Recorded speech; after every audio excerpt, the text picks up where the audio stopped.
Hello, my dear students of class 10th. Welcome to Imavate Academy. You see, I was unable to upload any video for these last few days. Actually, a lot of problems came up. So I was unable to make any video for you people. Some kind of big problems came up in my life. Anyway, the problems have been settled now. And I'm again back with the video. So today we will complete the remaining part of this chapter and we will finish off with the chapter today. तो हमारा आज इस video में हम क्या पढ़ने वाले हैं electromagnetic induction okay the definition of it and some important points related to electromagnetic induction we will also discuss about Faraday's laws of electromagnetic induction. Then we will study about Fleming's right hand rule. When do we use the rule? What is this rule and what kind of questions come from this? We'll do everything. Lenz's law we will discuss a very important, यहाँ से भी बहुत questions आते हैं application based, उनको हम discuss करेंगे. Then we will discuss about DC and AC. Okay, so for your knowledge, let me tell you people that तुम्हारा DC motor is removed, okay, from your syllabus, as well as AC generator is also removed. तो हमें नहीं पढ़ना है, साथ ही साथ हमें transformer भी नहीं पढ़ना है. These portions have been removed this time from your syllabus, तो इनको हम नहीं डिस्कस करेंगे. Next we will discuss some important questions. तुम्हें दिख रहा होगा क्वेश्चन है स्क्रीन पर, स्पेसिमेन पेपर का क्वेश्चन है. ओके काफी इंपॉर्टेंट क्वेश्चन है, इनको हम डिस्कस करेंगे. So let us now start with electromagnetic induction without wasting any more time. So you see here is a figure drawn, right? And the name of the figure is demonstration of electromagnetic induction. तो सबसे पहली चीज तो हमें ये जानना है electromagnetic induction से पहले कि करंट कब फ्लो करता है किसी कंडक्टर में. Okay, most of you people know it. So you see, if I have a solenoid, look at the screen. If I have a solenoid, okay, this is the winding I have done around a core. It can be a wooden material or soft iron or anything जिसके ऊपर मैंने ऐसे तार को लपेट दिया. Now, can current flow in this wire without a battery? This is my question. इसमें मैंने एक गैल्वेनोमीटर अटैच कर दिया. This is a galvanometer. You people know that galvanometer reads even a very weak current. Okay, इसमें deflection हो जाता है. जब भी करंट इस तार में इस कॉइल में फ्लो करेगा, this galvanometer will show a deflection. अभी ये डिफ्लेक्शन नहीं शो कर रहा है. See it is pointing towards zero. Okay, if it is vertically up that means there is no deflection in the galvanometer. और deflection नहीं है, और ये होना भी, डिफ्लेक्शन नहीं होना चाहिए ना, because there is no current, because there is no cell. यहाँ सेल नहीं है, इस सर्किट में कोई बैटरी भी नहीं है, तो करंट कहाँ से आएगा? ऐसे ही कोई तार है उसमें करंट थोड़ी आ जाएगा अपने आप, बिना सेल का, बिना बैटरी का. तो ऑब्वियसली करंट हो नहीं सकता इस तार में, so there is no deflection. But if I do this kind of thing, इसी में मॉडिफाई कर देता हूं कि एक मिनट बच्चा, इसी में मैं एक सेल लगा देता हूं और एक स्विच भी लगा दिया, एंड यहाँ पर एक गैल्वेनोमीटर भी है. Okay, so you see, should I zoom it a bit? So you see children, मैंने यहाँ पर एक गैल्वेनोमीटर है. अभी ये स्विच ऑफ पोजीशन पर है, ऑन नहीं है. लेकिन जैसे ही मैं इसको ऑन करूंगा, suppose I press the switch on, तो current will start to flow in this coil. Current flow करेगा ना, and the galvanometer will show deflection. इसमें अब ये ऐसे ही पॉइंट नहीं करेगा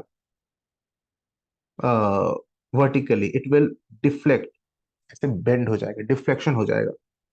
okay, so deflection in the galvanometer, ये चीज तो हमें सबसे पहले समझ लेनी है कि डिफ्लेक्शन इन द गैल्वेनोमीटर,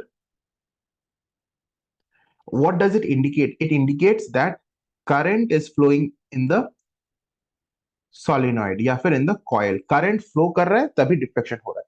जितना स्ट्रॉन्गर करंट होगा उतना ज्यादा डिफ्लेक्शन होगा. वीक करंट फ्लो करेगा तो थोड़ा डिफ्लेक्शन होगा.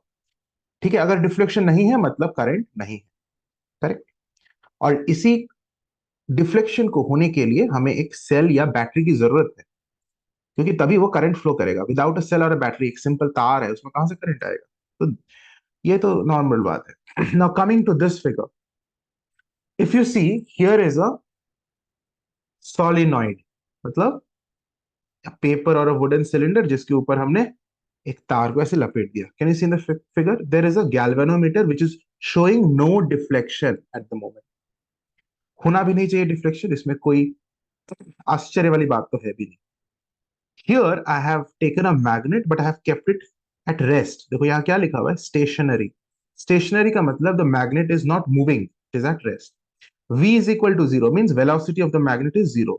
बात एक ही है, तुम इसे स्टेशनरी बोलो चाहे बोलो कि इसकी स्पीड जीरो है. स्पीड जीरो मतलब ये मैग्नेट मूव नहीं कर रहा है, बस एक मैग्नेट हमने रख दिया इसके पास, तो कोई डिफ्लेक्शन नहीं होगा, होना भी नहीं चाहिए. लेकिन जब हम देखा गया, आश्चर्य वाली बात हो गई, बहुत ही ज्यादा शॉकिंग ऑब्जर्वेशन हो गई कि the moment the magnet is being brought close to the coil, देख रहे हो, अब ये मैग्नेट में वेलोसिटी है v है and the arrow indicates that the magnet is being brought close to the coil.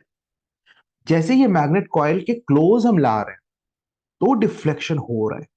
You can see that there is a deflection in the galvanometer. इसका मतलब है कि इस तार में एक करंट इंड्यूस हुआ है. और ये बहुत ही रेवोल्यूशनरी ऑब्जर्वेशन है. बिना सेल का, बिना बैटरी का हमने करंट इंड्यूस कर दिया. ये जैसे जितना सिंपल तुम्हें लग रहा है सुनने में, उतना सिंपल है नहीं है, उतना ही इजीली डाइजेस्टेबल ये इंफॉर्मेशन है नहीं. बहुत ही रेवोल्यूशनरी ऑब्जर्वेशन है. Can you believe it, there is no cell, there is no battery, yet there is a current flowing.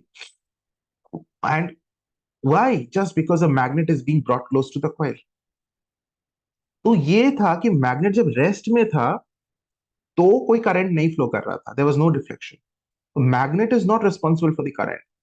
Basically, the relative motion between the coil and the magnet is responsible for the generation of this or inducement of this current. अच्छा, magnet को तुम अगर rest में रख दो, coil को भी अगर मूव करो तो भी डिफ्लेक्शन होगा. या तो तुम मैग्नेट को मूव करो या तो कॉयल को मूव करो. बेसिकली होना क्या चाहिए, relative motion between the magnet and the coil, ये जरूरी है. Relative motion between the magnet and the coil.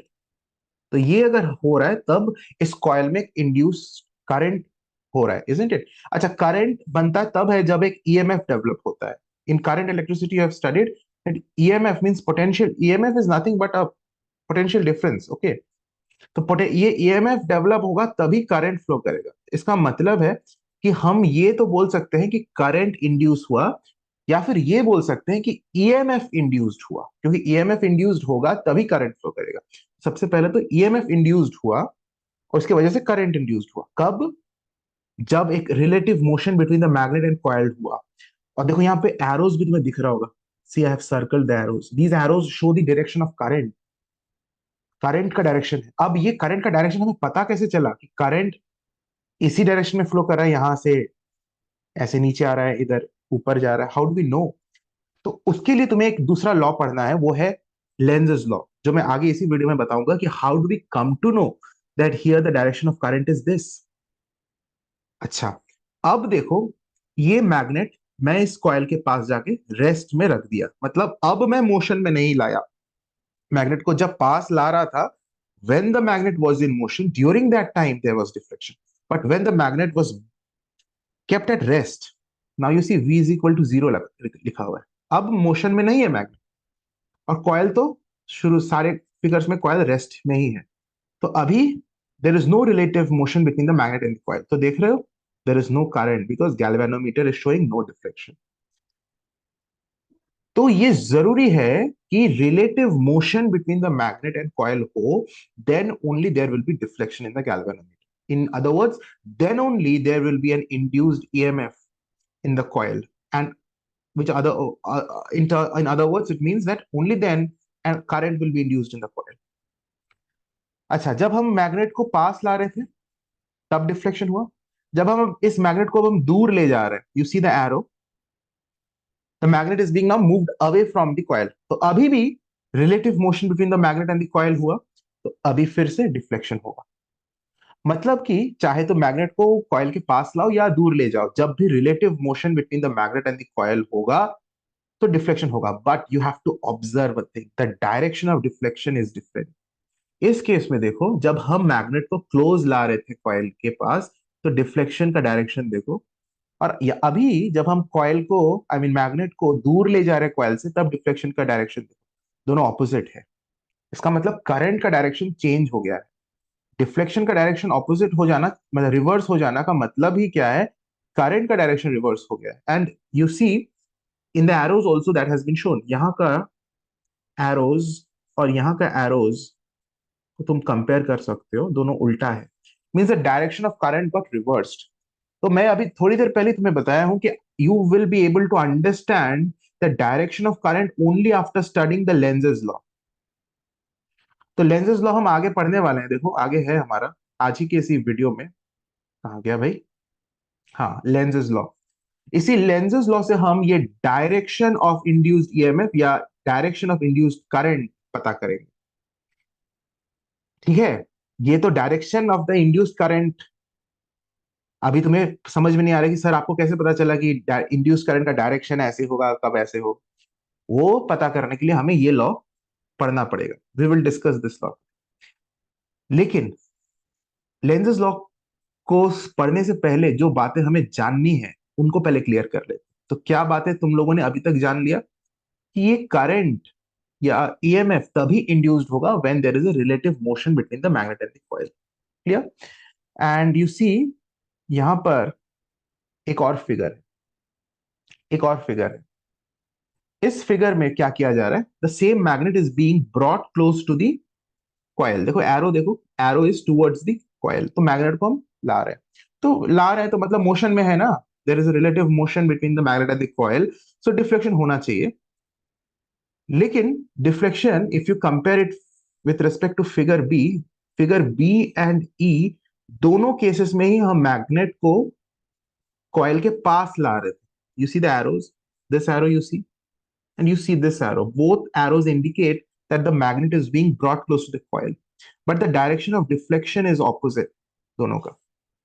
B and E में कंपेयर करो, द रीजन इज दैट जब हम नॉर्थ पोलैरिटी को ला रहे थे तब इस साइड डिफ्लेक्शन हुआ, जब हम साउथ पोलैरिटी को फेस करके ला रहे थे, you see the polarity, the magnet which was being brought close to the coil, the north pole of the magnet was facing the coil in figure B.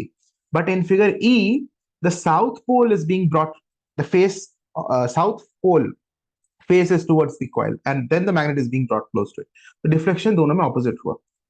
तो ये भी, इसका भी आंसर तुम्हें लेंजेस लॉ से मिलेगा कि जब हमने पोलैरिटी को चेंज कर दिया तो डायरेक्शन ऑफ करंट क्यों चेंज हो गया, और कैसे पता चलेगा कि डायरेक्शन ऑफ करंट क्या हो। तो बेसिकली ये जो आंसर है, डायरेक्शन ऑफ करंट, इसका क्लैरिटी लेंजेस लॉ को पढ़ने के बाद ही समझ पाएगा। तो इसलिए टेंशन मत लो कि सर अभी तो मुझे समझ में नहीं आ रहा है कि क्यों इधर नॉर्थ पोल को ला रहे हैं तो डिफ्लेक्शन इधर हो रहा है, साउथ पोल को ला रहे हैं फेस करके तो डिफ्लेक्शन उधर हो रहा है। अभी समझ में नहीं आएगा, जब लेंजेस ऑफ पढ़ लोगे तब समझ में आएगा। अभी कितना समझना है, इतना ही बस समझना है कि डायरेक्शन ऑफ डिफ्लेक्शन चेंज हो जाएगा अगर हम polarity which is being brought close to the coil change हो जाएगा। जैसे नॉर्थ पोल को जब हम ला रहे थे कॉइल के पास, द डायरेक्शन जिस तरफ था वो रिवर्स हो जाएगा, डिफ्लेक्शन का डायरेक्शन रिवर्स हो जाएगा if the south polarity is being brought close to the coil. सिर्फ इतना जानना है कि polarity of the magnet is reversed, then the direction of deflection also gets reversed. Okay, मतलब the direction of current also get reverse. Current का actually direction of deflection get reverse का मतलब क्या है, करंट का direction get reverse. You see the arrows, current का direction देखो, compare करो, दे गेट रिवर्स। तो करंट का डायरेक्शन चेंज हो गया जिसकी वजह से डिफ्लेक्शन का डायरेक्शन चेंज हो गया। इतना अभी जान लो, फिर लेंजेस लॉ से समझ में आएगा कि डायरेक्शन ऑफ करंट डिसाइड कैसे हो। दूसरा चीज तुमने देखा कि जब हम मैग्नेट को ले आ रहे थे पास में, when the magnet was being brought close to the coil, then whatever was the direction of deflection, उसका ऑपोजिट डायरेक्शन ऑफ डिफ्लेक्शन हो जाएगा जब हम उसी मैग्नेट को दूर ले जा रहे हैं कॉइल से। तो डायरेक्शन ऑफ डिफ्लेक्शन को रिवर्स करने के दो तरीके, एक जब हम, या तो तुम direction of motion of the magnet को रिवर्स कर दो, जब ला रहे थे अब जब ले जा रहे हैं, in both cases the deflection was in opposite directions. एक तो तुम मोशन ऑफ द मैग्नेट का डायरेक्शन को रिवर्स करो तो direction of current will also get reversed. दूसरा क्या, तुम जिस पोलैरिटी को फेस करके ला रहे थे पास में, उसको रिवर्स कर दो, पोलैरिटी रिवर्स कर दो of magnet, then also the direction of deflection will get reversed. So there are two ways of changing the direction of the current. So this is what we have learned so far. Clear हो गया? ये जो phenomenon हुआ जिसमें एक EMF induced हुआ, या फिर बोल सकते हैं करंट इंड्यूस्ड हुआ, बेटर होगा बोलना ईएमएफ इंड्यूस्ड हुआ, क्योंकि पहले ईएमएफ इंड्यूस्ड होता है, उसके बाद ही करंट इंड्यूस्ड. तो ये जो फिनोमिनन तुम्हारे सामने अभी मैंने एक्सप्लेन किया, in which an EMF is induced, कब कब जब relative motion between the magnet and the coil हुआ. Now this thing can be written as, it can be written in a more technical way. ये जो relative motion between a magnet and the coil है, इसको हम technical terms में बोल सकते हैं चेंज इन मैग्नेटिक फ्लक्स.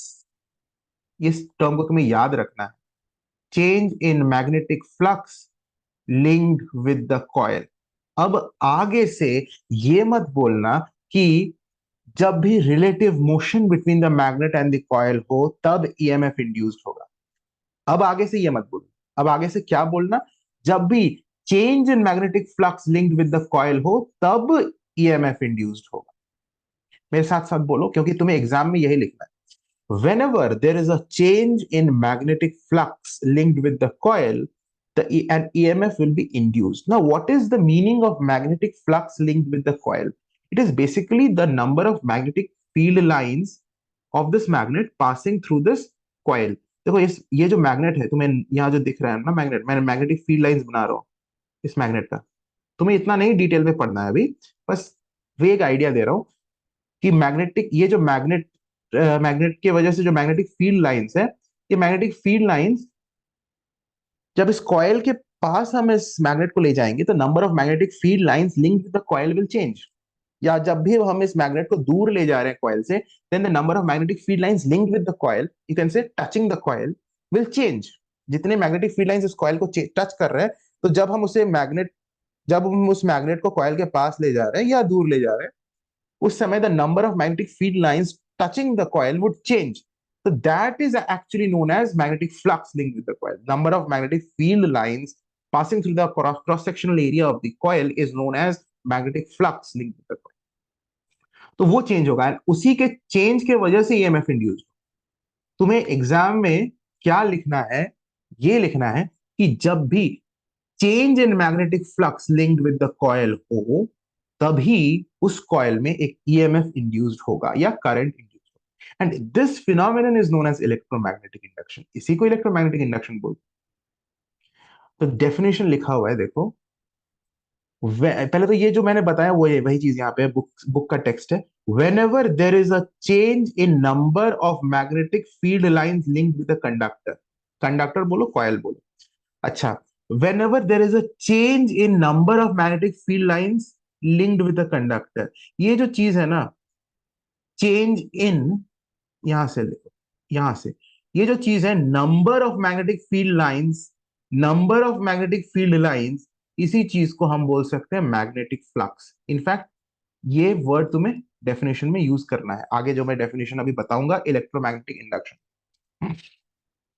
तो magnetic flux is the term which is same as number of magnetic field lines.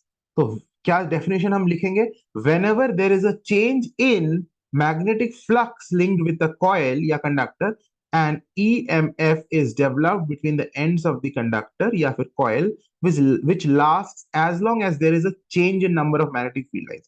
जब तक change हो रहा है, मतलब जब तक motion है तभी ना change होगा. अगर rest में आ गया तो फिर number of magnetic field lines linked with the coil will not change. Number of magnetic field lines linked with the coil will change only if there is a motion, relative motion between the magnet and the coil. इसलिए वो लिखा हुआ है कि the EMF will last as long as there is a change in number of magnetic field lines. Means as long as there is change in magnetic flux linked with the coil. This phenomenon is known as electromagnetic induction. This is what electromagnetic induction is. तो exam में जो definition तुम लिखोगे, ये book का definition है, concise में ये डेफिनेशन लिखा हुआ है, इसी को लिखोगे जो मैंने अभी भी बताया कि electromagnetic induction is the phenomenon, एक फिनोमेनन है, एक प्रक्रिया है in which an EMF is induced in the coil, कब कब ईएमएफ इंड्यूस होगा in the coil, if there is a change in magnetic flux linked with the coil, जब भी उस कॉइल के साथ लिंक मैग्नेटिक फ्लक्स चेंज होगा, if there is a change in magnetic flux linked with the coil, तभी। Okay, अब कुछ बातें हैं इलेक्ट्रोमैग्नेटिक इंडक्शन से related. A current flows in the coil only when there is a relative motion between the coil and the magnet. ये तो मैंने अभी बताया, जब भी motion, relative motion between the coil and the magnet होगा, then only the current will flow, then only there will be deflection in the galvanometer, otherwise not. The direction of current, देखो मैं ये अभी भी बताया था कि direction of current is reverse if the direction of motion, जब हम ले जा रहे थे और जब हम ले आ रहे थे, डायरेक्शन ऑफ मोशन रिवर्स किया तो क्या हुआ, डायरेक्शन ऑफ करंट भी रिवर्स हो गया था ना, डिफ्लेक्शन का डायरेक्शन रिवर्स हो गया था ना, that means direction of current also got reverse. या फिर when the polarity of the magnet is reversed, वो भी हमने देखा था, जब नॉर्थ को ला रहे थे तब डिफ्लेक्शन का एक डायरेक्शन, और जब साउथ को ला रहे थे, साउथ फेसिंग मैग्नेट को ला रहे थे, तो डिफ्लेक्शन का दूसरा direction. Okay, the third point says the current in the coil is increased. ये जो करंट इंड्यूस हुआ, उस करंट के मैग्नीट्यूड को हम इंक्रीज कर सकते हैं, कैसे? ये भी कई बार एग्जाम में पूछता है, how to increase the current, how to increase, ये पूछ देता है कई बार, द इंड्यूस्ड करंट, ये जो करंट इंड्यूस्ड हुआ during electromagnetic induction, how can you increase that current? Number one, by rapid motion of the magnet और, मतलब बहुत फास्ट हम मूव करेंगे अगर मैग्नेट को, धीरे धीरे मूव करेंगे नहीं, मैग्नेट को या कॉइल को भी कर सकते हैं, मैग्नेट को रेस्ट में रख दो, कॉइल को आगे पीछे मूव करा, तो बहुत फास्ट करोगे तो there will be a, the rate of change of magnetic flux link with the coil will change faster. तो ये एक फैक्टर है करंट को इंक्रीज करने के लिए, rapid motion of the magnet और the coil. Second, by use of a strong magnet, the magnet which you are bringing close and taking far away from the coil, that if magnet, if it is a stronger, very strong magnet, then that can induce a stronger current.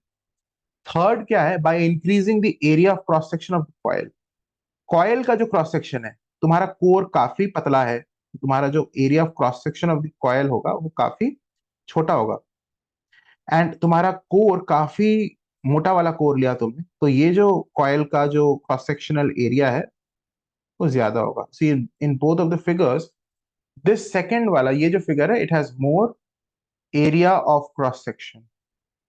Okay, तो ज्यादा ज्यादा area of cross section होगा तो ज्यादा current भी induce होगा। And by increasing the number of turns in the coil, ज्यादा turns होगा ना, ये इंपॉर्टेंट है, छोटा सा लिखा हुआ है लेकिन काफी इंपॉर्टेंट पॉइंट है, if you increase the number of turns of the coils in the solenoid, then it can induce a larger current. कम टर्न्स होगा तो कम करंट बनेगा उसमें। Okay, so these are the factors on which the magnitude of induced current depends. Okay, basically you can think it to be the fourth point, जैसे तुमने यहाँ area of cross section of the coil को third point में लिखा, and fourth point में लिखना by increasing the number of turns of the coil. This is the fourth point, important.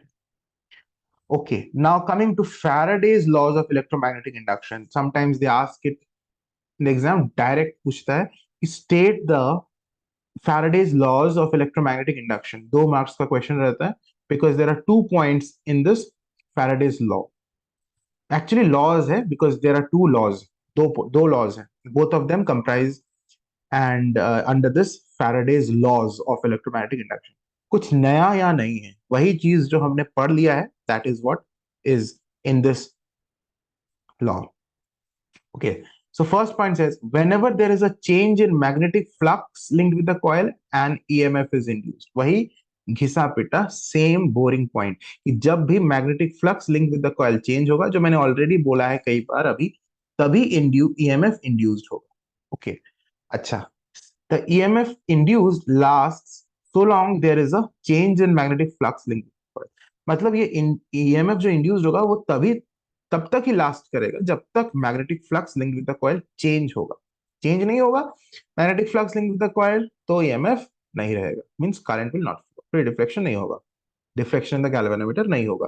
तो जब तक magnetic flux link with the coil change होता रहेगा, they only during that time there will be deflection in the galvanometer. Okay. Now, second point says the magnitude of EMF induced is directly proportional to the rate of change of magnetic flux linked to the coil. Rate of change of magnetic flux linked to the coil मतलब वही rapid motion, जितना fast हम उस magnet को move करेंगे, अभी अभी हमने पढ़ा था rapid motion of the magnet, तो जितना फास्ट रैपिड मोशन होगा उतना ही स्पीड से change in magnetic flux in the coil होगा। तो rate of change of magnetic flux in the coil पर डायरेक्टली प्रोपोर्शनल होता है मैग्नीट्यूड ऑफ ईएमएफ।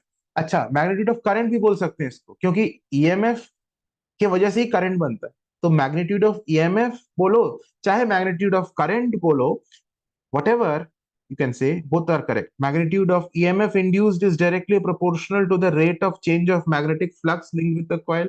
ये बोलो या फिर बोलो the magnitude of current induced is directly proportional to the rate of change of magnetic flux linked with the coil. दोनों सही। Okay.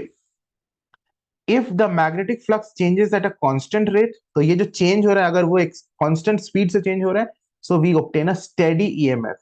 एक steady मतलब non fluctuating voltage हमें मिलता है, स्टेडी ईएमएफ मिलता है, जिसके वजह से हमें एक स्टेडी करंट मिलता है। तो this is written in the under this topic, simple है ना। ये जो इंड्यूस्ड ईएमएफ हुआ एक कंडक्टर में, एक स्ट्रेट कंडक्टर में, इसका डायरेक्शन हमें कैसे पता चले? ये स्ट्रेट कंडक्टर की हम बात कर रहे हैं, don't confuse it with this here. यहां पर जो करंट का डायरेक्शन होगा ये पता करने के लिए हम लेंजेस लॉ का यूज करेंगे। अभी अभी हम वो मैं समझाऊंगा, लेकिन लेंजेस लॉ के पहले मैं ये टॉपिक क्लियर करता हूं। सबसे पहले Fleming's right hand rule, book में भी इसी ऑर्डर में है, तो पहले हम फ्लेमिंग्स राइट हैंड रूल को पता करेंगे। देखो, डायरेक्शन ऑफ इंड्यूस्ड ईएमएफ जानने के लिए तुम्हारे पास दो रूल्स है, एक है फ्लेमिंग्स राइट हैंड रूल, दूसरा है लेंजेस लॉ। ठीक है, फ्लेमिंग्स राइट हैंड रूल हम स्ट्रेट कंडक्टर्स के लिए यूज करेंगे, स्ट्रेट कंडक्टर। और जब भी सॉलिनॉइड है, कॉइल है, उसमें करंट का डायरेक्शन पता करने के लिए मैंने अभी अभी बोला है लेंजेस लॉ का यूज करेंगे। तो ये जब हम सॉलिनॉइड में पता कर रहे हैं कि करंट का क्या डायरेक्शन होगा, तब हम लेंजेस लॉ का यूज करेंगे, जो कि मैं अभी समझाऊंगा। जैसे ये इस फिगर में करंट का डायरेक्शन हमें पता कैसे चला, this is the question in a lot of children those are watching the video, कि सर ये जो एरोज आपको पता कैसे चला कि करंट का डायरेक्शन ये होगा, और फिर नीचे वाले फिगर में करंट का डायरेक्शन आपने यहाँ ऊपर यहाँ नीचे कर दिया, how did you come to know? ये जो सॉलिनॉइड में करंट का डायरेक्शन हमें पता कैसे चला, वो पता चला हमें लेंजेस लॉ से, जो कि मैं अभी बताऊंगा। तो डायरेक्शन ऑफ इंड्यूस्ड ईएमएफ या फिर इंड्यूस्ड करंट बोलो, इसको इंड्यूस्ड ईएमएफ बोल सकते हो, इंड्यूस्ड करंट भी बोल सकते हो, क्योंकि जिस डायरेक्शन में ईएमएफ इंड्यूस्ड होता है उसी डायरेक्शन में करंट भी फ्लो करता है। तो डायरेक्शन ऑफ इंड्यूस्ड करंट या इंड्यूस्ड ईएमएफ को पता करने के लिए स्ट्रेट कंडक्टर में हमें यूज करना है कौन सा rule? Fleming's right hand rule. मतलब तुम्हें राइट हैंड अपना यूज कर, पिछले वीडियो में मैंने फ्लेमिंग्स लेफ्ट हैंड रूल बताया था, उसका यूज कहां करते हैं? To find the direction of the Lorentz force. Okay, and what is Lorentz force, do you know? और सब भूल गए हो? Lorentz force is the force that is experienced by a conductor when it is kept in a magnetic field. वो video पिछले lecture में है, देख लेना अगर नहीं देखे हो। फ्लेमिंग्स राइट हैंड रूल का यूज हम कब करते हैं? जब हमें एक स्ट्रेट कंडक्टर में डायरेक्शन ऑफ इंड्यूस्ड करंट निकालना हो। तो क्या करेंगे? सबसे पहले हम अपना बिल्कुल लेफ्ट हैंड रूल में जैसा हमने किया था वैसे ही करना है, लेकिन इस बार राइट हैंड से करना है। तो राइट हैंड में तुम्हारा देखो, मेरे फिंगर्स को देखो, thumb, then your four fingers and then your central finger, इनको mutually perpendicular to each other तुम्हें करना है। सी द वीडियो, समझ में आ रहा है हाउ डिड आई डू? तो अब क्या करना है ना, तुम्हारा जो थंब है वो मोशन ऑफ द कंडक्टर को बताएगा। मोशन ऑफ द कंडक्टर का मतलब कि मेरा जो कंडक्टर है, जो स्ट्रेट कंडक्टर है, स्ट्रेट कंडक्टर को हम एक्चुअली मूव करेंगे। तो जिस डायरेक्शन में मूव करेगा वो थंब का डायरेक्शन होना चाहिए। थंब उस डायरेक्शन में पॉइंट करेगा जिस डायरेक्शन में वो कंडक्टर को हम मूव कर रहे हैं। देखो, कंडक्टर को मूव करना जरूरी है, क्योंकि या तो तुम कंडक्टर को मूव करो या तो मैग्नेट को मूव करो। जैसे इन फिगर्स में देखो, हमने यहाँ पर कंडक्टर मतलब कॉइल को मूव नहीं किया था, मैग्नेट को मूव किया था। एक तो ये तरीका है। दूसरा तरीका है कि मतलब दूसरा तरीका करंट को इंड्यूस करने का ये है कि मैग्नेट को तुम रेस्ट में रख दो, कंडक्टर को मूव करो। तो सेम चीज अप्लाई होता है for a straight conductor also. जो कि हम अभी यहाँ पे स्ट्रेट कंडक्टर की बात कर रहे हैं, कि अगर कोई स्ट्रेट वायर है, स्ट्रेट कंडक्टर है, उस कंडक्टर को हम मूव करेंगे, मैग्नेट के पास ले जाएंगे या दूर ले जाएंगे या ऊपर ले जाएंगे, नीचे ले जाएंगे, कुछ भी करेंगे। अभी क्वेश्चन मैं कराऊंगा, तुम्हें समझ में आएगा कि कैसा क्वेश्चन आता है इसमें, नहीं तो तुम्हें समझ में अच्छे से नहीं आएगा। तो क्वेश्चन करना जरूरी है। तो पहले मैं जो बोल रहा हूँ उसको सुनो, कि थंब पॉइंट करेगा direction of conductor, motion of conductor. Conductor अगर ऊपर जा रहा है तो मेरा थंब ऊपर होगा, कंडक्टर अगर नीचे मूव कर रहा है तो मेरा थंब नीचे हो जाएगा। कंडक्टर अगर स्क्रीन के अंदर जा रहा है, जैसे लैपटॉप का स्क्रीन है या मोबाइल का स्क्रीन तुम्हारे सामने है, तो कंडक्टर अगर तुम्हारे स्क्रीन के अंदर जा रहा है तो तुम्हारा थंब भी ऐसे होना चाहिए। You see my thumb is going in to the screen. और कंडक्टर अगर बाहर मूव कर रहा है तो thumb should point towards me, मेरे तरफ, में बाहर आ रहा है। तो जहां जिस डायरेक्शन में कंडक्टर का मोशन हो रहा है, thumb will point in that direction. तो यहाँ पे लिखा भी हुआ है, motion of the conductor is given by the thumb. Your four finger should point towards the direction of magnetic field. Magnetic field के डायरेक्शन को पॉइंट करेगा फोर फिंगर। तो तुम्हारा सेंट्रल फिंगर अब जहां पर भी पॉइंट करेगा, that is the direction of induced current. Central finger will point the direction of induced current. और हमें यही पता करना कि डायरेक्शन ऑफ इंड्यूस्ड करंट क्या है। तो इंड्यूस्ड करंट का डायरेक्शन हमें कौन बताएगा? सेंट्रल फिंगर बताएगा। हमें इन दोनों फिंगर्स को करेक्टली अगर हम पॉइंट कर दिए, हम हमारा मोशन ऑफ कंडक्टर को पॉइंट कर रहा है, और हमारा इंडेक्स फिंगर मैग्नेटिक फील्ड को पॉइंट कर रहा है। इंडेक्स फिंगर मतलब फोर फिंगर मैग्नेटिक फील्ड को पॉइंट कर रहा है। तो हमारा इस सिचुएशन में जब हमने फिंगर्स को ऐसे करके किया है, तो सेंट्रल फिंगर जहां पर भी पॉइंट कर रहा है, that is the direction of induced current. This is what Fleming's right hand rule says, that stretch the thumb, central finger, and forefinger of your right hand mutually perpendicular to each other. Okay, इसको काट दो, as shown in the figure 10.31, ये काट दो. Okay, each other, full stop. If the forefinger indicates the direction of magnetic field, ये correctly लिखना, कौन सा finger क्या indicate कर रहा है. If the forefinger indicates the direction of magnetic field, the thumb indicates the direction of motion of the conductor, then the central finger will indicate the direction of induced current. अब सबसे बड़ी बात कि इसको तो अच्छे से रट्टा तो मार लिया sir, Fleming's right hand rule का रट्टा तो अच्छे से मार लिया। इस पर बेस्ड क्वेश्चन कैसे आएगा सर, और कहाँ इसको अप्लाई करेंगे, कैसे क्वेश्चंस में इसको हम अप्लाई करेंगे, वो क्वेश्चन अब तुम्हारे सामने हाजिर है। Yes, this is the question. ये क्वेश्चन है, नहीं ये क्वेश्चन नहीं, कहाँ गया वो क्वेश्चन? एक मिनट, वो क्वेश्चन को मैं लाता हूँ स्क्रीन पर। तो यू स्क्रीन पर देखो, you can C on the screen this question, this is the question. अब क्वेश्चन को पढ़ते हैं, तुम्हें समझ में आ जाएगा कि क्यों हम इस रूल को यहाँ यूज करेंगे इस question. In the following figure A B is a conductor, A B एक कंडक्टर है, ठीक है, which is moved in a magnetic field. देखो इस कंडक्टर को हमने मूव किया in a magnetic field, magnetic field में हम मूव कर रहे हैं। जब हम इस कंडक्टर को मैग्नेटिक फील्ड में मूव करेंगे, मैग्नेटिक फील्ड में मूव क्यों कर रहे हैं? क्योंकि देखो इस कंडक्टर के दोनों साइड्स पर मैग्नेट के दो पोलैरिटीज हैं, नॉर्थ पोल इधर, साउथ पोल इधर। तुम्हें याद होगा मैंने पिछले वीडियो में बताया था, the direction of magnetic field is always from the north pole to south pole. तो नॉर्थ से साउथ एक्चुअली मैग्नेटिक फील्ड का डायरेक्शन है, जो कि फिगर में ड्रॉ नहीं किया गया है, ये एरोज जो मैंने अभी ब्लैक से बनाया है, लेकिन तुम्हें ये ड्रॉ करना है या माइंड में ड्रॉ कर लेना है, ये इमीडिएटली तुम्हें पिकअप कर लेना है कि direction of magnetic field is not from south to north, it is always from north to south. तो this is the direction of magnetic field. ये जो मैग्नेटिक फील्ड है ना, इसमें हमने एक कंडक्टर को रखा, A B is that conductor, and this conductor is moved in this magnetic field. इसका मतलब ही है कि the number of magnetic field lines linked with this conductor will change, क्योंकि अगर हम इस कंडक्टर को मूव कर रहे हैं इस मैग्नेटिक फील्ड में, तो number of magnetic field lines linked with the conductor will change. In other words, we can say the magnetic flux linked with this conductor will change. और इसके वजह से क्या होगा, इस कंडक्टर में एक EMF डेवलप होगा, यानी एक करंट इंड्यूस होगा। तो उस करंट का डायरेक्शन हमें पता करना, तो वही पूछा है, what is the direction of induced current in the conductor. जब आप इस कंडक्टर को मोशन में ला रहे हैं, देखो मोशन लिखा हुआ है, मोशन का डायरेक्शन दिया हुआ है अपवर्ड्स, दोनों एरोज ऊपर की तरफ है ना। तो जब हम इस कंडक्टर को ऊपर मूव कर रहे हैं इस मैग्नेटिक फील्ड में, तो करंट का डायरेक्शन क्या होगा? Will it flow from B to A और A to B? Current A to B जाएगा या फिर करंट बी टू ए आएगा? दिस इज द क्वेश्चन, समझ रहे हो? करंट ए टू बी जाएगा ऐसा, या करंट बी टू ए आएगा ऐसा, ये पूछा है।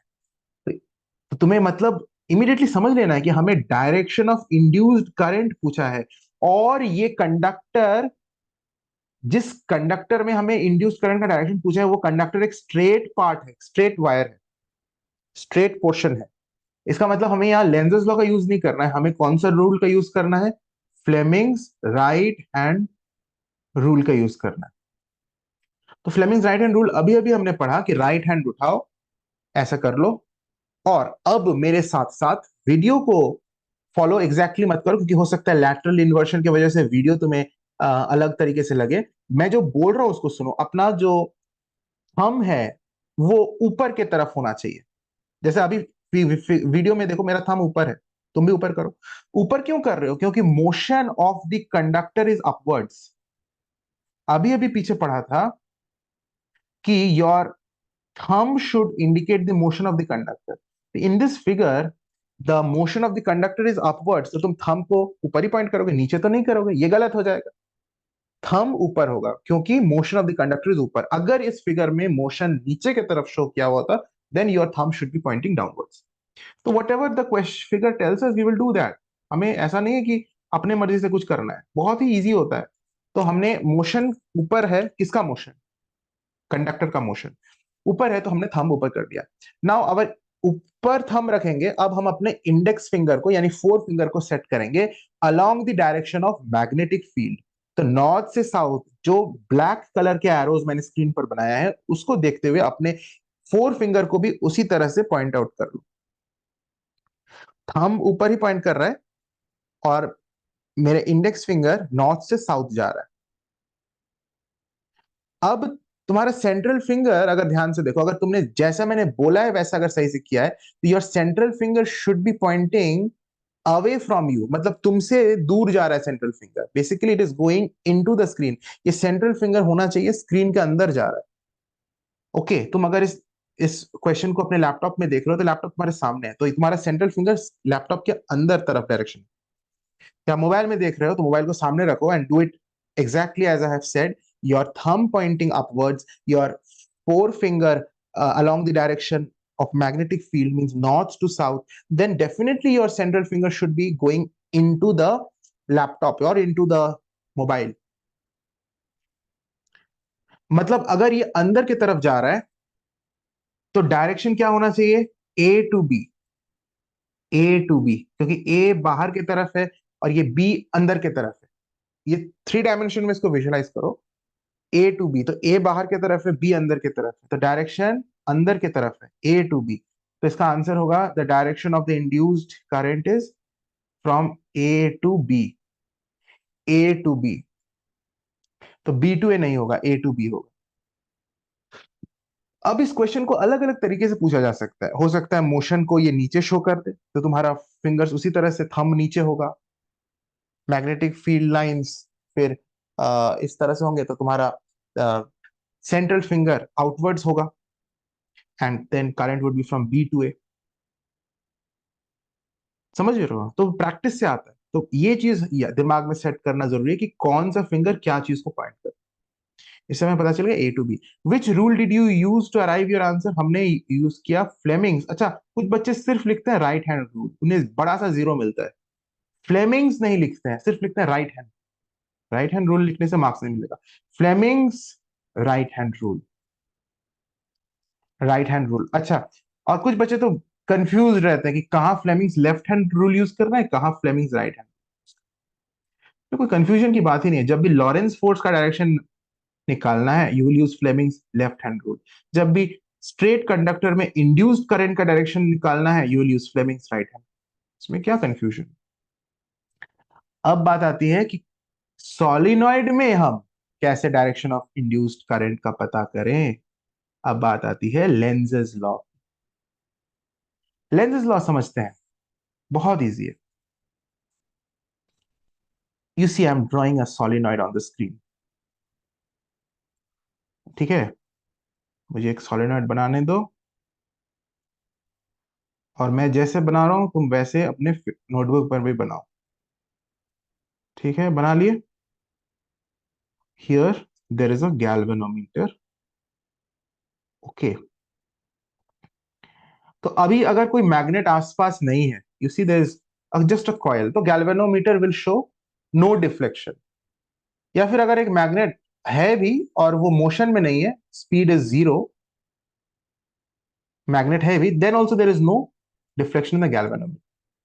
Now imagine that this magnet is being brought close. देखो मैंने arrow बना दिया.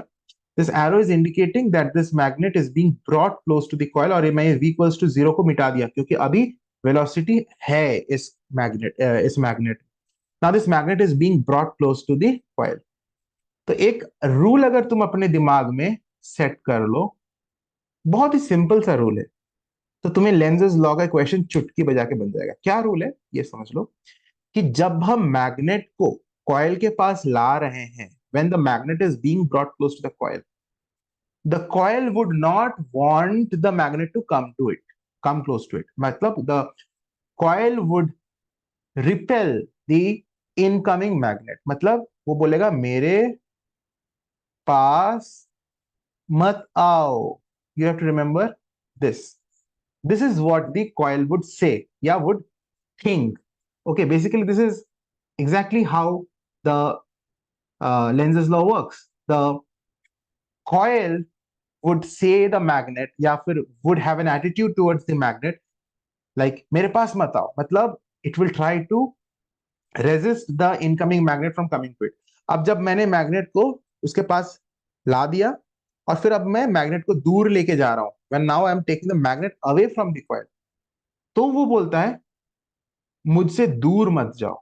मतलब पहले तो बोल रहा था कि मेरे पास मत आओ, अब जब पास आ गए हो तो फिर अब दूर मत जाओ, मुझसे दूर मत जाओ। You have to remember this, कि जब मैग्नेट को हम कॉइल के पास ला रहे थे, तब कॉइल बोलेगा मैग्नेट को मेरे पास मत आओ, stay away from, don't come close to me, मतलब it will try to push the magnet away from it.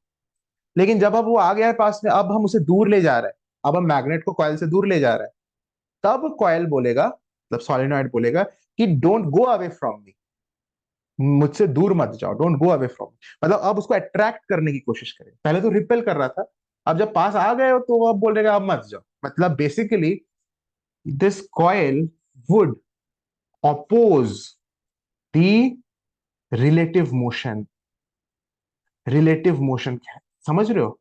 Relative motion between the magnet and the coil, between the, मतलब वो चाहता है कि मोशन ना हो, relative motion between the magnet and the coil ना हो, कि तुम जब मेरे पास आ रहे हो तो रिलेटिव मोशन हो रहा है, तुम वहीं रहो, मत आओ मेरे पास, इसलिए बोल रहा था मेरे पास मत आओ। अब जब आ गए हो तो फिर वापस मत जाओ, तुम यहीं रहो, मतलब it what opposes the coil, the coil या फिर solenoid opposes the relative motion between the magnet and the coil. अच्छा, relative motion between the magnet and the coil, इसी के वजह से ईएमएफ इंड्यूस्ड हुआ। Relative motion between the magnet and the coil is basically the cause of the induced EMF. तो इस relative motion between the magnet and the coil को हम बोल सकते हैं cause of induced EMF. This is the cause. This is the EMF induced का cause. Relative motion नहीं होगा between the magnet and the coil, तो EMF बनेगा भी नहीं। तो इस तरह से हम सोच सकते हैं ना, the coil opposes the cause which produces the EMF, which induces the EMF. जिस वजह से ईएमएफ इंड्यूस होता है उस कॉज को कॉइल ऑपोज करता है। और यहां पर वही चीज लिखा हुआ है, the direction of induced EMF और induced current is such that it opposes the cause which produces it मतलब induced EMF, which produces the induced EMF.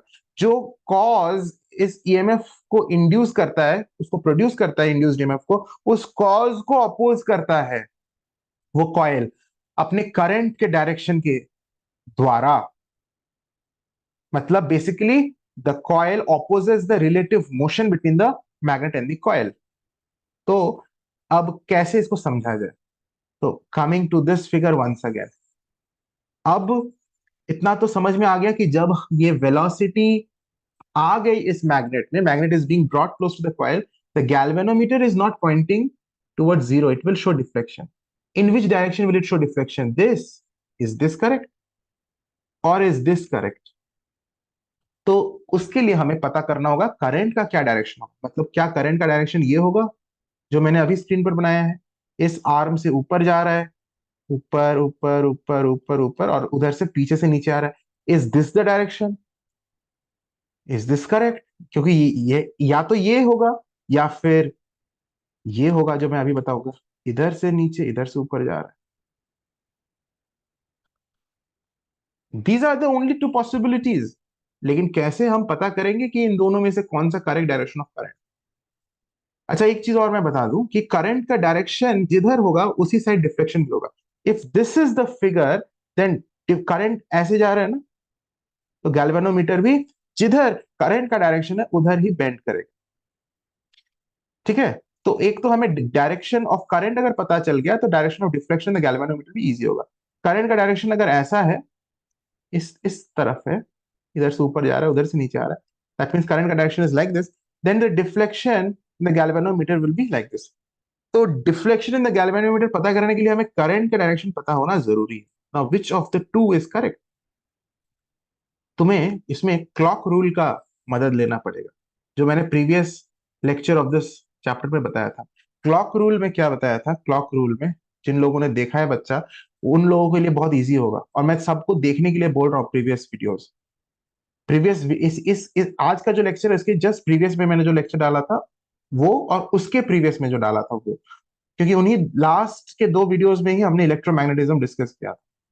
तो क्लॉक रूल में हमने क्या डिस्कस किया था कि अगर हमें नॉर्थ पोलैरिटी बनाना है किसी भी लूप में, सर्कुलर कॉइल में, तो करंट का डायरेक्शन होना चाहिए एंटी क्लॉकवाइज।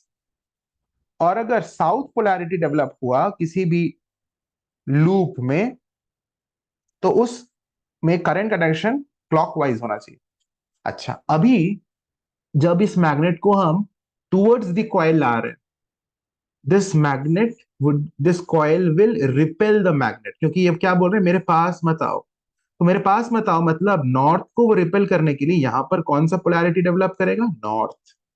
साउथ डेवलप नहीं करेगा, क्योंकि साउथ अगर डेवलप कर दिया तो फिर वो तो अट्रैक्ट कर लेगा। क्योंकि अभी ये कॉयल बोल रहा है मैग्नेट को, don't come close to me, मेरे पास मत आओ। तो मेरे पास मत आओ मतलब यहाँ नॉर्थ डेवलप होगा, सेम पोलैरिटी। अगर यहाँ साउथ होता तो यहाँ साउथ डेवलप होगा। To repel north, north should be produced, और automatically south on the other side.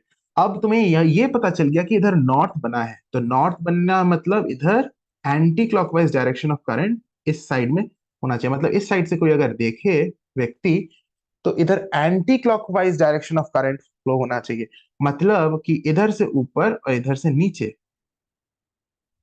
समझ रहे हो? समझ रहे हो?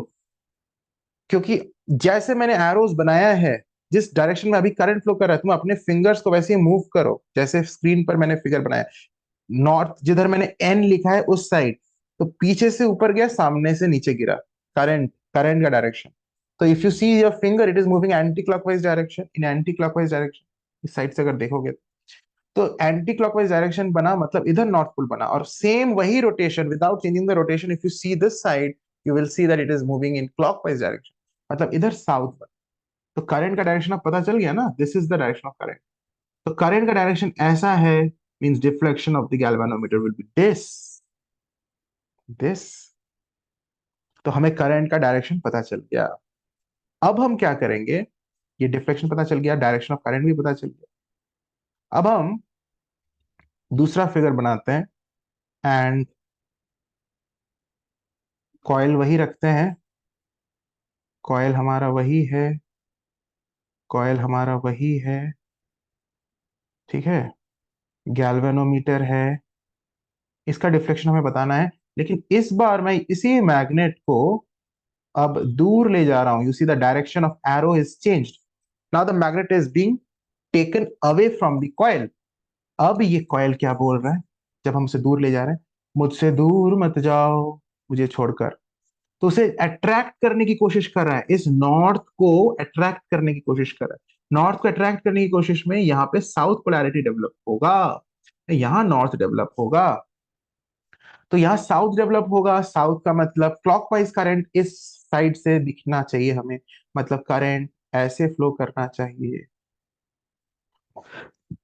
क्योंकि फिगर में ऐसे अगर फ्लो करेगा करंट, उधर ही साउथ बनेगा क्लॉकवाइज करंट। तुम्हें क्लॉक रूल का वीडियो देखना चाहिए, नहीं तो समझ में नहीं आएगा। उधर मैंने बहुत इलेबोरेटली बताया था क्लॉक रूल का यूज। अभी क्लॉक रूल अगर नहीं देखे हो वीडियो में, और अभी इसको डायरेक्ट समझ में नहीं आ रहा है बोलोगे, तो फिर समझ में नहीं आएगा, क्या फायदा। क्लॉक रूल जो मैंने previous video and the previous to that, उन दोनों वीडियोस में डिस्कस किया था। Okay, the link of the playlist is given in the description box. उस लिंक को क्लिक करो, तुम्हें देख मिल जाएगा सारे वीडियोस। तो इसके जस्ट प्रीवियस और उसके प्रीवियस वीडियो को देखना, उसमें मैंने क्लॉक रूल डिस्कस किया। तो जिस पोलैरिटी साइड हमें साउथ पोलैरिटी मिला है, उस साइड से मैं देखूंगा तो मुझे क्लॉकवाइज करंट मिलना चाहिए। So this is the arrow, this is how the arrow should be.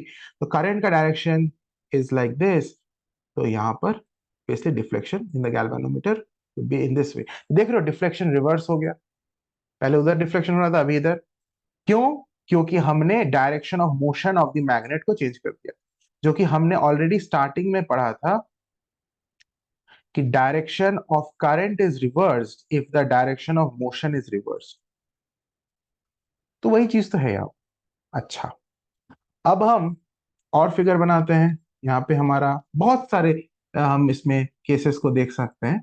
मैं कॉयल वही लेता हूँ, वही हमारा कॉयल है चिल्ड्रन। इस बार मैं साउथ पोलैरिटी को लेकर आ रहा हूँ।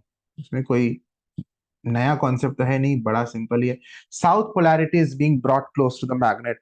तो साउथ पोलैरिटी आ रहा है, और ये कॉयल क्या बोलेगा, मैंने तो ऑलरेडी मंत्र लिख दिया। क्या बोलेगा? मेरे पास मत आओ। जब उसे उसके जब हम मैग्नेट को कॉयल के पास ले जा रहे हैं, तो मैग्नेट तो कॉयल बोल रहा है मेरे पास मत आओ। जब हम इस मैग्नेट को कॉयल से दूर ले जा रहे हैं, तो कॉयल बोल रहा है मेरे से दूर मत जाओ। सिंपल लॉजिक है। तो बोल रहा है मेरे पास मत आओ। To repel the south, south polarity will be developed here. South means clockwise current. This is how the current should be. इधर से देखेंगे तो क्लॉकवाइज दिखना चाहिए, उस साइड से anti clockwise. You have to check, या clockwise. And the same motion is check from this side, north polarity. इधर नॉर्थ, एंटी क्लॉकवाइज। तो डायरेक्शन ऑफ करंट जिधर है उसी side deflection of the galvanometer भी होगा। सिंपल। और जब हम इसी मैग्नेट को हम दूर ले जा रहे हैं इस कॉइल से, तो यहां पर फिर नॉर्थ डेवलप्ड हो जाएगा, क्योंकि इस साउथ को अट्रैक्ट करने के लिए नॉर्थ डेवलप होगा। इधर साउथ डेवलप हो जाएगा, and the direction of the current will also reverse, direction of deflection will also get reversed. Simple है ना, कुछ तो हार्ड नहीं है, सिंपल सी बात है। ठीक है। अच्छा, कई बार direction of the manner in which the winding is done in a different way, तो उससे कंफ्यूज मत करना। जैसे अभी तक जितने भी फिगर्स मैंने कॉइल का बनाया है, if you see, the windings are all same type, कि इधर इधर से सामने से उठाया, पीछे से गिराया। Now I will do it like this, पीछे से चढ़ाया, सामने से गिराया। You see the difference in the winding. तो इसमें भी कोई घबराने वाली बात नहीं है, सर ये वाइंडिंग तो अलग हो गया। सेम कॉन्सेप्ट है।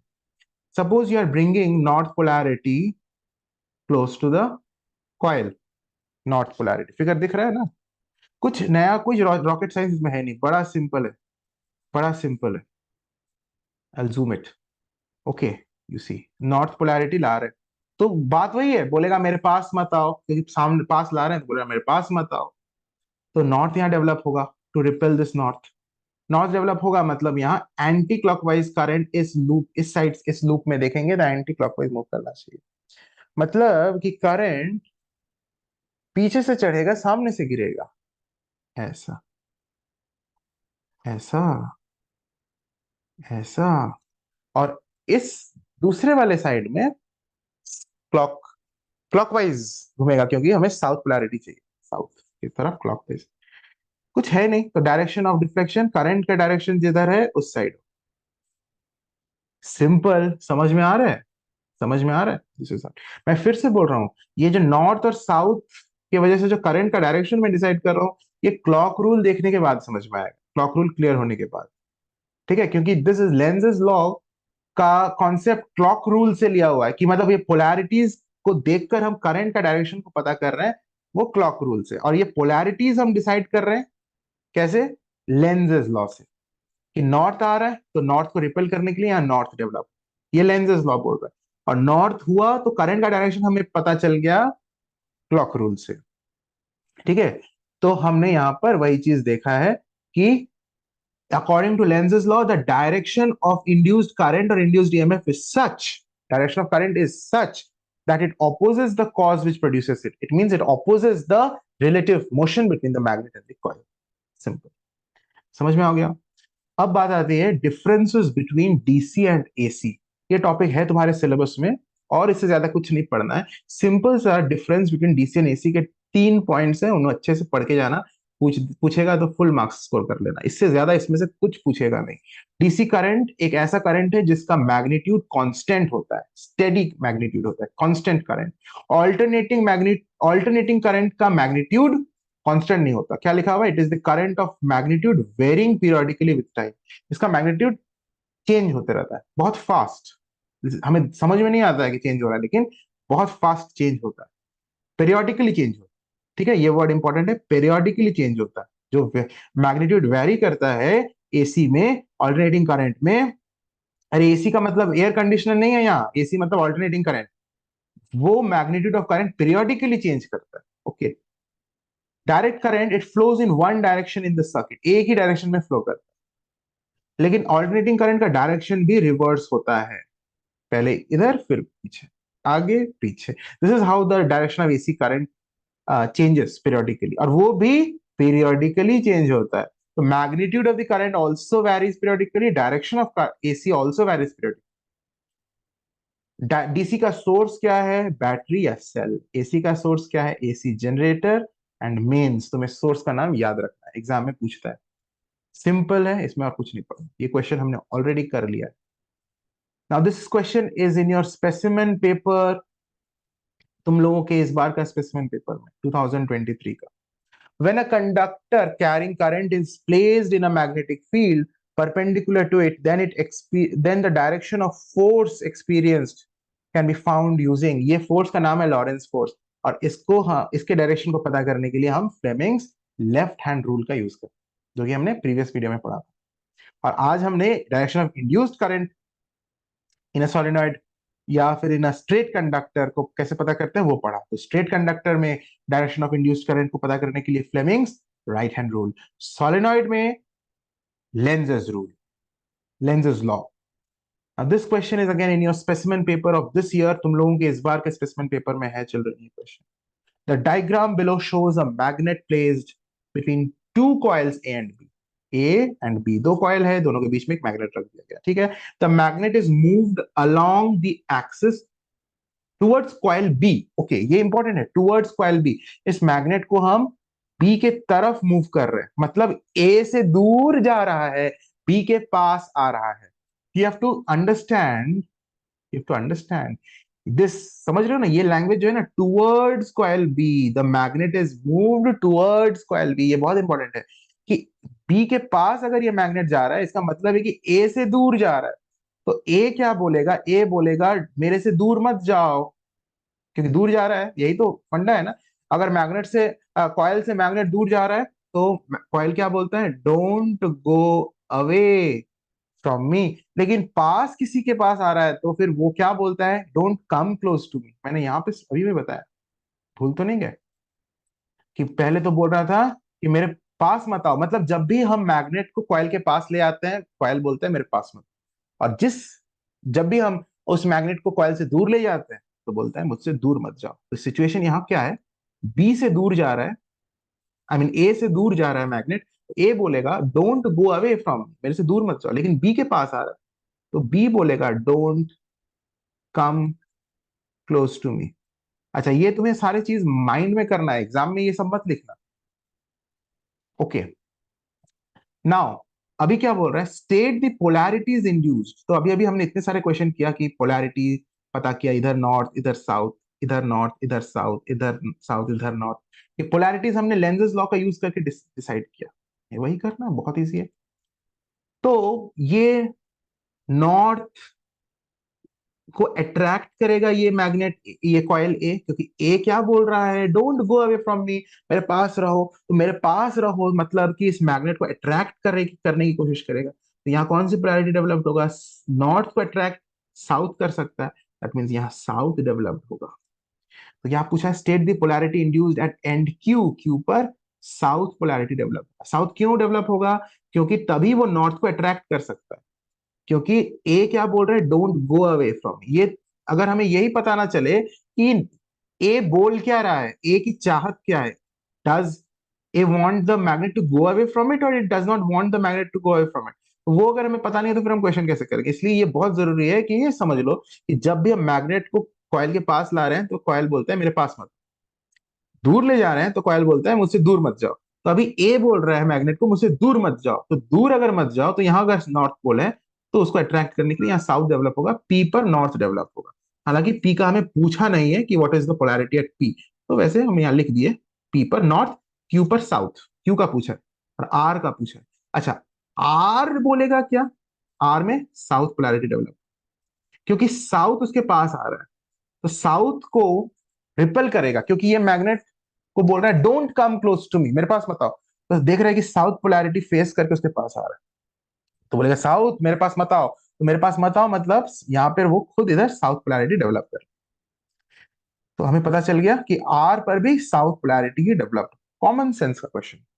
Name the phenomenon due to which current is induced in the coil. इस फिनोमिनन का नाम है इलेक्ट्रोमैग्नेटिक इंडक्शन। यही तो हमने स्टार्ट में पढ़ा था कि करंट यहाँ इंड्यूस हो रहा है, उस फिनोमेनन का नाम क्या है? Electromagnetic induction. Name the law which helps you to find the polarities at ends Q and R. कौन सा law? Lenz's law. Lenz's law का हेल्प से हमने पोलैरिटीज डिसाइड कर लिया भाई साहब, कुछ तो है नहीं इसमें। Very simple. This question is in your specimen paper of previous year, semester 2 previous year के स्पेसिमेन पेपर में। बहुत इजी क्वेश्चन है, देखो। The diagram below shows a magnet moved near a coil along its axis. Okay, a magnet is being moved. अच्छा, यहाँ पे वो clearly दिया हुआ है कि direction of the magnet is away from the coil, है ना? एरो इधर है, मतलब कि इस मैग्नेट को हम कॉइल से अवे ले जा रहे हैं, दूर ले जा। तो ये कौन सा figure correct direction of current को बता रहा है? Which of the following diagram shows the correct flow of current? क्योंकि करंट इंड्यूस होगा ना इधर, क्योंकि मैग्नेट को हम मूव कर रहे हैं, तो number of magnetic field lines linked with the coil will change, so current will flow in the coil, there will be deflection in the galvanometer. Direction of current यहाँ पर बनाया हुआ है, चार ऑप्शन से कौन सा करेक्ट? सबसे पहले तो देख लो कि ये जो फिगर है, the type of winding here and here, they are different. Are you getting? तो वहीं पे तो इसको अभी पहले कैंसिल कर दो, जो गलत फिगर ही है, वाइंडिंग ही गलत है, उसके आगे तुम्हें बढ़ना ही नहीं। यहाँ क्वेश्चन में जो फिगर है उसको देखो, द कॉयल पीछे से तार को उठाकर सामने गिराया गया है, और यहां पर अगर देखो सीधा डिफरेंस, सामने से पीछे गया, तो ये तो ए का तो पहले ही सत्यानाश कर। एंड डी में भी वही चीज है, गलत। तो डी एंड ए आर तो 50-50 लाइफ लाइन की वजह से हमने पहले ही काट दिया, रॉन्ग, इसको हटाओ। अब हमारे पास बचा हुआ है क्या? B and C. बी में वाइंडिंग तो करेक्ट है, बिल्कुल क्वेश्चन में जैसा वाइंडिंग है वैसे ही, तो या तो बी करेक्ट है या तो सी करेक्ट। ए और बी का, ए और डी का तो दी एंड हो गया। Now you have to decide which polarity would be formed here. जिधर मैंने अभी एरो बनाया, ये यहाँ पे क्या पोलैरिटी बनेगा? बहुत सिंपल है, क्योंकि हम इस मैग्नेट को दूर ले जा रहे हैं कॉइल से, तो कॉइल क्या बोलेगा? मुझसे दूर मत जाओ। मतलब यहाँ पर नॉर्थ को अट्रैक्ट करने के लिए, क्योंकि नॉर्थ उसके साइड में है ना, उसके साथ फेस कर रहा है, नॉर्थ को अट्रैक्ट करके वो रोकने की कोशिश करेगा, मुझसे दूर मत जाओ। तो यहाँ पर साउथ डेवलप होगा, opposite poles attract each other, और यहां पर ऑटोमेटिकली नॉर्थ। अब तुम आराम से करंट का डायरेक्शन बता सकते हो। साउथ अगर डेवलप हुआ इस साइड तो इधर क्लॉकवाइज करंट बनेगा, मतलब इधर पर ऊपर ऊपर ऊपर ऊपर, ऐसे। तो कौन सा फिगर करेक्ट है? क्या फिगर बी करेक्ट है? नहीं, यहां देखो करंट ऊपर, इधर करंट नीचे बनाया गया है, तो बी इज रॉन्ग। क्या फिगर सी करेक्ट है? बिल्कुल। यहां देखो ऊपर और इस साइड नीचे, यहाँ नीचे, बिल्कुल करेक्ट है, सी इज करेक्ट। तो हमारा C matches with the with this figure, ठीक है? सी करेक्ट है। समझ में आया कैसे मैंने बनाया? लेंजेस लॉ का यूज किया, क्लॉक रूल का भी यूज किया। इतने से ये ऐसा क्वेश्चन पूछता है एग्जाम में, ये स्पेसिमेन पेपर का क्वेश्चन। इस क्वेश्चन को देखते हैं। A magnet is being brought close to the solenoid as shown below. बिल्कुल जो अभी अभी हमने किया उसी टाइप का है. पिछले क्वेश्चन में क्या था कि हम मैग्नेट को दूर ले जा रहे थे कॉइल से. इसमें क्या है कि हम मैग्नेट को, मोशन देखो इधर है, टुवर्ड्स द कॉइल है. ओके, पहला क्वेश्चन क्या बोल रहा है, what will you observe when the magnet is being brought near the coil as indicated in the figure above. क्या ऑब्जर्व करोगे? एक ही सिंपल सा वर्ड तुम्हें लिखना है. We will observe a deflection in the galvanometer. और इससे ज्यादा कुछ मत लिखना. किस साइड डिफ्लेक्शन होगा वो सब नहीं लिखना है यहाँ. We will observe a deflection in the galvanometer. Full marks तुम्हें यही दिखेगा. Name the phenomenon that takes place. यहाँ कौन सा फिनोमिनन हो रहा है, जो करंट बन रहा है, कौन सा फिनोमिनन हो रहा है? Electromagnetic induction. Electromagnetic induction. Which polarities are formed at faces A and B? अच्छा, नॉर्थ पोल पास आ रहा है कॉइल के. अच्छा, कॉइल क्या बोल रहा है, मेरे पास मत आओ. जब भी पास आता है मैग्नेट तो क्या बोलते हैं, मेरे पास मत आओ. तो इस नॉर्थ को रिपेल करने के लिए यहाँ पे नॉर्थ पोलैरिटी डेवलप होगा, ऑटोमेटिकली दूसरे साइड साउथ डेवलप होगा. क्योंकि मेरे पास मत आओ मतलब रिपेल करेगा, नॉर्थ नॉर्थ को रिपेल करेगा. तो which polarities are formed at faces A and B? लिखेंगे polarity formed at face A is south, B per north, and the polarity formed at face B is north. Very, very simple. When the magnet is being brought close to the coil, as indicated in the figure above, ऊपर में जो figure हमने बनाया है, which of the following figures A और B shows the correct direction of current? तो correct direction of current तो बहुत इजी है, क्योंकि हमें ऑलरेडी पोलैरिटी पता चल गया. इधर नॉर्थ है, नॉर्थ होगा तो इधर हमें एंटी क्लॉकवाइज करंट चाहिए, मतलब पीछे से करंट उठेगा, सामने से गिरेगा. तो इधर ऐसा होना चाहिए और इस साइड से चढ़ेगा. तो you see this is in which figure, A और बी? कि ए देखो, बी में तो ये उल्टा है, उल्टा है. तो बी इज रॉन्ग. तो which figure is correct? A is correct. Answer लिखेंगे द फिगर ए. क्या लिखेंगे? The figure A shows the correct direction of current.